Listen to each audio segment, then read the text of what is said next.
ఈరోజు English medium ఎందుకు ఎత్తేస్తున్నారు? ఈరోజు పాఠశాలను ఎందుకు మూసేస్తున్నారు? రేషనలైజేషన్ పేరుతో పోస్టులు ఎందుకు తీసేస్తున్నారు? ఎందుకు మీరు చేస్తున్నటువంటి ప్రతి జీవో ఏం చేస్తున్నారు? స్కూల్ మెర్జ్ పేరు మీద 117 జీవో రద్దు చేస్తానన్నారు. గవర్నమెంట్ నడిపితే నాణ్యంగా లేదు విద్య, ప్రైవేట్ పరంలోనే నాణ్యంగా ఉన్నది కదా. ఇప్పుడు అసలు మీ చంద్రబాబు నాయుడు అంటేనే ప్రైవేట్ కదండి. చంద్రబాబు నాయుడు అని అంటే ఏంటి? ఒకటి నకిలీ, రెండోది ప్రైవేటు.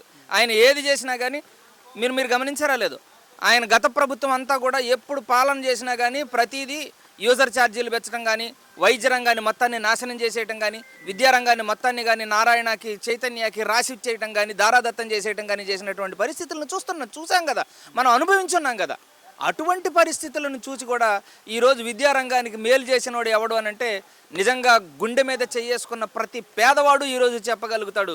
విద్యారంగాన్ని అత్యున్నతమైనటువంటి స్థాయిలో అత్యున్నతమైనటువంటి ప్రమాణాలు అందించింది జగన్మోహన్ రెడ్డి అయితే, ఈరోజు విద్యారంగాన్ని మొత్తాన్ని దిగజారుస్తున్నటువంటి పాలన ఈ తెలుగుదేశం ప్రభుత్వం అని మాత్రం ఖచ్చితంగా చెప్పచ్చు.